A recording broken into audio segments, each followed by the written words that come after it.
2021 میں اس کا نیا فیض سامنے آ چکا ہے. ہمیں نہیں پتا کہ اس کا مقصد کیا ہے, یہ جنگ ہم پہ کیوں مسلط کیا گیا. کچھ لوگ کہتے ہیں کہ یہ اب جو جنگ ہو رہا ہے یہ امریکہ اور چائنا کا سپیک کی لڑائی ہے.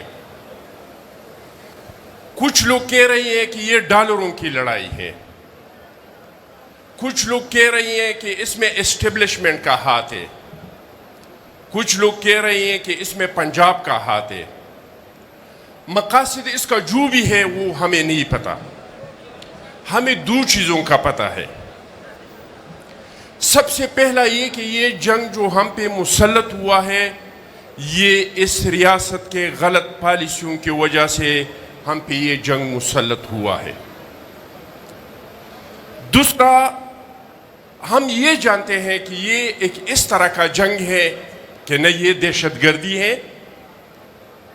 اگر کوئی کہتا ہے کہ یہ دہشت گردی ہے تو یہ دہشت گردی صرف پختونخوا میں کیوں ہے, یہ پورے ملک میں کیوں نہیں ہے.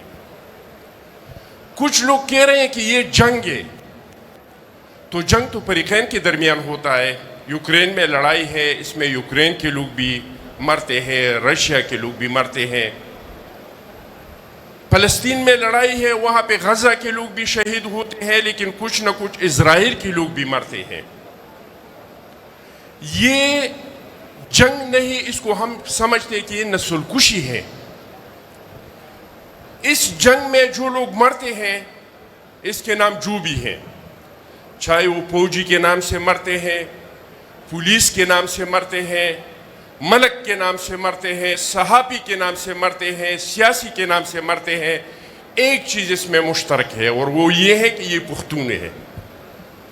جس کا بیوہ ہے وہ پختون ہے, جس کے بچے یتیم ہوتے ہیں وہ پختون بچے اس میں یتیم ہوتے ہیں.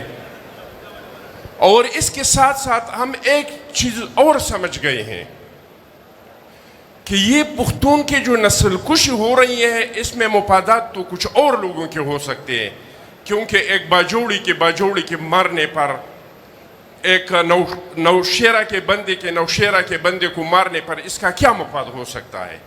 مفاد جس کی بھی ہے, چائنا کے ہیں, امریکہ کے ہیں, اسٹیبلشمنٹ کے ہیں, پنجاب کے ہیں, جس کے مفاد ہے یہ ہمیں نہیں پتا. شاید ان سب کے مفادات ہو, شاید اس میں کسی کا بھی مفاد نہیں ہو, شاید اس میں ایک فریق کا مفاد ہو.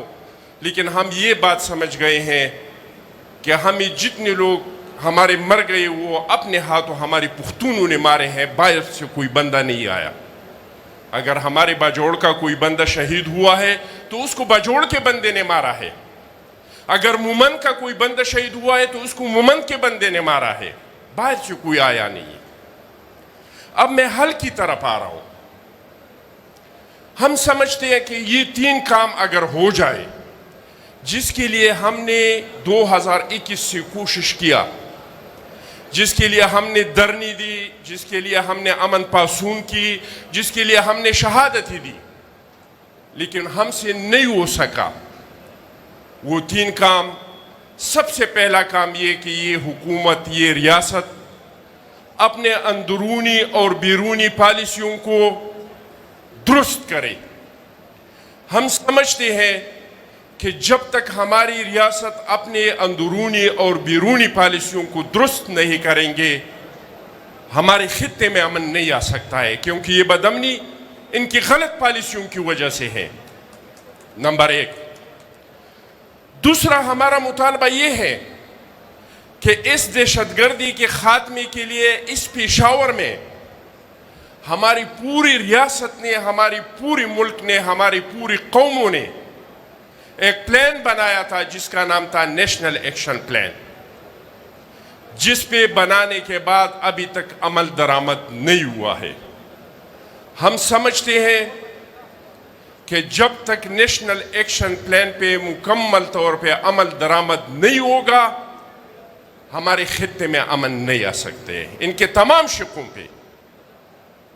نمبر 3, فاٹا کا جو مرجر ہو رہا تھا تو اس میں سرتاج عزیز کمیٹی کے سفارشات تھے. جب تک ان سفارشات پہ عمل درآمد نہیں ہوگا ہمارا پاٹھا میں یہ بدامنی اور دہشت گردی ختم نہیں ہو سکتی ہے۔ اب ہم نے اس کے لیے جتنا جدوجہد ہم کر سکتے تھے ہم نے کر لیا، ہم ناکام ہو گئے۔ اب ہم نے ایک فیصلہ کیا ہے کہ ہم کامیاب کیسے ہو سکتے ہیں۔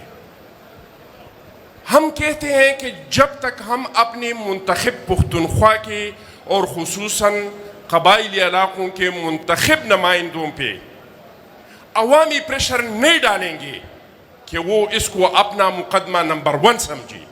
ابھی تک ہوا یہ ہے کہ سیاسی اتحادی امن کمیٹیاں ہم لوگوں کو اکٹھا کرتے ہیں، یہ لوگ آ کے تقریر کر کے پھر واپس چلے جاتے ہیں، پھر پیچھے نہیں موڑتے ہیں۔ نمبر 2، ہمارے گھر میں آگ لگا ہوا ہے۔ میں نے بتا دیا کہ یہ پوری ملک کا لڑائی نہیں ہے، نہ دہشت گردی ہے، یہ صرف پختونوں کی لڑائی ہے۔ جب تک ہمارا پختون لیڈرشپ پہ ہم عوامی پریشر نہیں ڈالیں گے، اس کو نہیں اٹھائیں گے، وہ اس کو اپنا مقدمہ نمبر 1 نہیں سمجھے گا، اس خطے میں امن نہیں آ سکتا ہے۔ اور یہ کام ہم نے شروع کیا ہے۔ ہم مطمئن بھی ہیں۔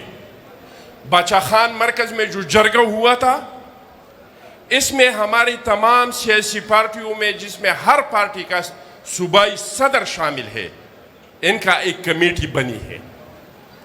آج اس کمیٹی کا اجلاس ہے باچا خان مرکز میں، جس میں اعلان ہوگا کہ ان مطالبات کو منوانے کے لیے پختونخوا کا لیڈرشپ کب اعلان جائے گا اسلام آباد میں، اور وہاں پر احتجاج کریں گا ریاست کے سامنے، پارلیمنٹ کے سامنے، کہ ہمارے ان مطالبات کو تسلیم کریں۔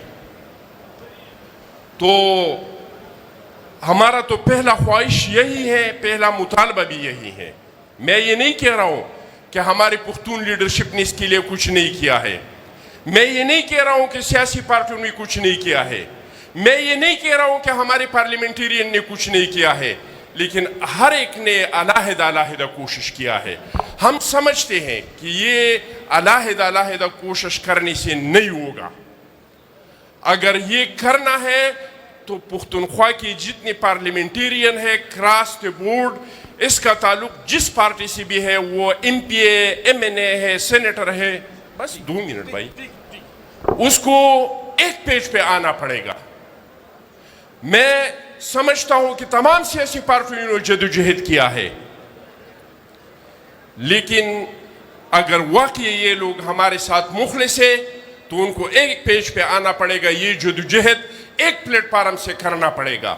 اگر یہ ہمارے لیے علیحدہ آواز اٹھائیں گے، علیحدہ اعلامیہ جاری کریں گے، تو اس سے ہمارے مسئلے کا حل نہیں نکلے گا۔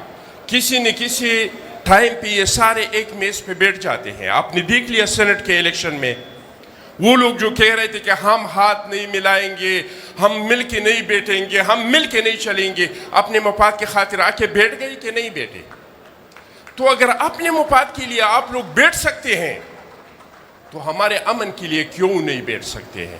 ہمارا مطالبہ بس وہی 2 مطالبات ہے، ڈیمانڈ ہماری 3 ہے، میں ایک بار پھر دہرانا چاہتا ہوں۔